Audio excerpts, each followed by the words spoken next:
Hello students. आज हम लोग शुरू करने जा रहे हैं मधुबनी पेंटिंग के बारे में। हमारी बीपीएससी मेंस की सीरीज़ चल रही है जिसमें हम लोगों ने हिस्ट्री से स्टार्ट किया था। प्रीवियस वीडियोस में हम लोग पाल जो आर्ट है और मौर्यन आर्ट है और पटना कलाम है उसके बारे में पढ़ चुके हैं और अब हम लोग मिथिला पेंटिंग या फिर मधुबनी पेंटिंग के बारे में पढ़ने जा रहे हैं। इससे पहले मैं अपना इंट्रोडक्शन दे देती हूँ। मैंने अभी तक 3 बार बीपीएससी क्लियर किया है, 65th बीपीएससी, 66 बीपीएससी और 67th बीपीएससी, और अभी मैं ब्लॉक डेवलपमेंट ऑफिसर के पद पर पदस्थापित हूँ। तो चलिए हम लोग देख लेते हैं मधुबनी पेंटिंग के बारे में। मधुबनी पेंटिंग जो है वो बीपीएससी में अभी तक एक ही बार पूछा गया है। जनरली मौर्यन, पाल और पटना कलाम ही पूछा जाता है, लेकिन अब क्योंकि बीपीएससी अपने आप को डाइवर्सिफाई कर रहा है तो कुछ और पूछा जाने का बहुत ज़्यादा चांस है, तो जिसमें मधुबनी जो है वो पूछा जा सकता है क्योंकि सरकार का भी इसको बढ़ाने के प्रति बहुत ज़्यादा ध्यान है।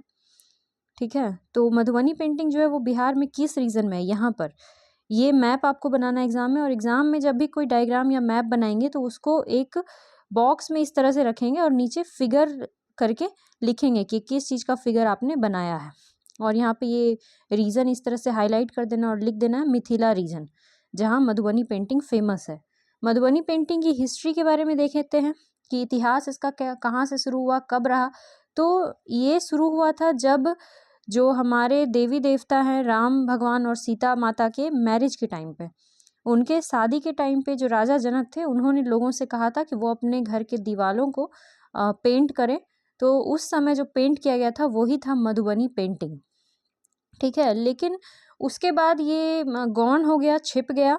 मगर जब 1934 में जो अर्थक्वेक आया था, बहुत बड़ा अर्थक्वेक था 1934 का, उसमें जब सर्वे किया जा रहा था तो एक ब्रिटिश ऑफिसर थे जिनका नाम था विलियम जी आर्चर।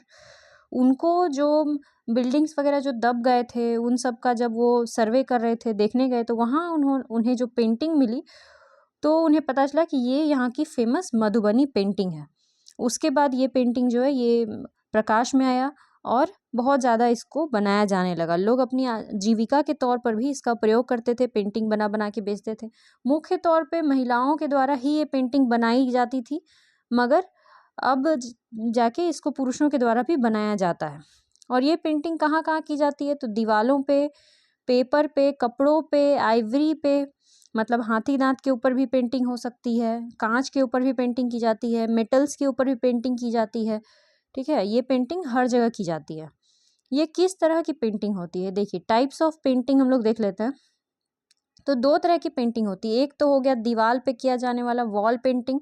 आप लोग कभी पटना अगर जाते हैं तो वहाँ पे स्टेशन पे आपको पूरा दीवार पे पेंट मिलेगा, और मतलब हर जगह जब आप रोड से गुजरेंगे तो रोड में दोनों तरफ दीवार पे पेंट किया हुआ रहेगा। ठीक है, तो वॉल पेंटिंग। और दूसरा है अरिपन पेंटिंग यानी रंगोली। आप लोग सभी लोग अपने घरों में रंगोली बनाते हैं, जैसे कलश बनाते हैं या फिर पद चिन्ह बनाते हैं माता के, या फिर हम लोग बनाते हैं स्वास्तिक चिन्ह बनाते हैं, वो सब मधुबनी पेंटिंग का ही पार्ट है। ठीक है, तो ये है अरिपन पेंटिंग यानी कि रंगोली। तो सबसे पहले हम लोग दीवार पेंटिंग देख लेते हैं। तो दीवार पेंटिंग देखिए, पहले तो लोग मधुबनी पेंटिंग को अपने घरों में करते थे, उतना कुछ वो नहीं था कि इससे पैसा कमाना या कुछ। पहले लोग बस अपने घरों को सजाते थे, मिट्टी के घर होते थे उनके, उसको नीप करके वो लोग वहाँ पे पेंटिंग बनाते थे ताकि घर खूबसूरत दिखे। तो उसमें वो लोग 2 तरह का पेंटिंग दीवार पे करते थे। एक होता था गोसाई पेंटिंग। गोसाई पेंटिंग का मतलब है कि गोसाई मतलब होता है जैसे उनका पूजा घर को गांव देहात में लोग गोसाई बोलते हैं। तो गोसाई पेंटिंग, इसको आप लोग रिलीजियस पेंटिंग कह सकते हैं। इसमें देवी देवताओं के चित्र बनाए जाते हैं, राम सीता के चित्र, कृष्णा के चित्र, ठीक है, राधा के चित्र, इस तरह से चित्र बनते हैं। और दूसरा होता है कोहबर पेंटिंग। कोहबर, गांव देहात में कोहबर वर्ड जो होता है वो यूज किया जाता है नए शादीशुदा जो जोड़े होते हैं वो उनको जिस रूम में रखा जाता है उस रूम को कोहबर कहा जाता है। तो उस रूम को भी खूबसूरत से सजाया जाता है, ऐसा मतलब वो डेडिकेटेड होता है फॉर न्यूली वेडेड कपल्स। और सेंशुअस पेंटिंग की जाती है, यानी कि बहुत ही अच्छा पेंटिंग किया जाता है जिससे कि प्रेम वगैरह झलके। ठीक है, और दूसरा होता है अरिपन पेंटिंग यानी कि रंगोली, जो भी हम लोग बात कर रहे थे। इसमें तो आप लोग को पता है ये ट्रायंगल, रेक्टेंगल, ज्योमेट्रिकल शेप्स वगैरह का यूज करते हैं। नेक्स्ट है मधुबनी पेंटिंग, जो है वो उंगलियों से की जाती है, फिंगर्स एंड बैम्बू ब्रश से। ठीक है, यानी कि नेचुरल चीज़ों से, उंगली से भी कर सकते हैं या फिर बैम्बू के ब्रश से करते हैं। Background made of picture of leaves, trees, flowers, animals, humans and birds etc। Background, अब देखिएगा कभी भी मधुबनी पेंटिंग, अभी इसके बाद जैसे पढ़ने के बाद आप लोग सर्च कीजिएगा गूगल पे जाके मधुबनी पेंटिंग, तो मधुबनी पेंटिंग आपका जो भी पेंटिंग आएगा उसमें एक भी स्पेस को खाली नहीं छोड़ा जाता, हर जगह कुछ ना कुछ। जैसे मान लीजिए कि यहाँ पे बीच में कुछ बनाया गया है, यहाँ बीच में मान लीजिए किसी लड़का लड़की का फोटो बनाया गया, तो बाकी हर जगह पेड़ पत्ता पत्ता उत्ता बना दिया जाएगा, फूल वगैरह बना दिया जाएगा, ठीक है, एनिमल्स, इस तरह से कुछ ना कुछ बना दिया जाता है, कोई भी स्पेस लेफ्ट नहीं रहता है, बैकग्राउंड में कुछ ना कुछ रहता है।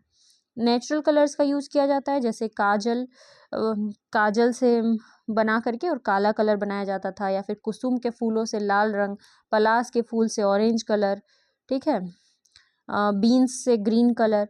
तो ये नेचुरल कलर्स और ब्राइट कंट्रास्टिंग कलर, एकदम ब्राइट ब्राइट कलर्स जो हैं वो यूज़ किए जाते हैं यहाँ पर। Next, both large and miniature painting, अभी हम लोग देख ही चुके हैं कि दीवारों पे भी बड़े बड़े पेंटिंग किए जाते हैं मधुबनी पेंटिंग, तो बड़े पेंटिंग भी होते हैं, भित्ति चित्र और लघु चित्र भी होते हैं, यानी कि कागजों पे भी किए जाते हैं, दोनों तरह के चित्र होते हैं। जैसे हम लोग अकबर के टाइम पढ़े थे केवल लघु चित्र बनाए गए थे, ठीक है, तो मगर कोई कोई जो होता है जैसे मधुबनी पेंटिंग है, ये दोनों चीज़ है इसका, large and miniature. No shadow, no space left, है ना, शेडो नहीं बनता है, परछाई नहीं बनाई जाती, कोई भी स्पेस खाली नहीं रहता है, कोई भी जगह जो है स्थान को खाली नहीं छोड़ा जाता है पेंटिंग में, कुछ ना कुछ वहाँ बना दिया जाता है। और बॉर्डर भी काफ़ी चौड़ा दिया जाता है, अलग अलग डिज़ाइन में बॉर्डर बनाए जाते हैं, ठीक है। और जो ह्यूमन फिगर होता है, जो इंसान का फोटो बनाया था, आप अभी तुरंत चेक करना कि कैसा होता है मधुबनी पेंटिंग, जो इंसान का चित्र होता है वो एक साइडेड का उसका चेहरा दिखता है, मतलब इस तरह से उसके चेहरे को दिखाया जाता है, केवल एक साइड का चेहरा उसका दिखाया जाता है, ठीक है, पेंटिंग में।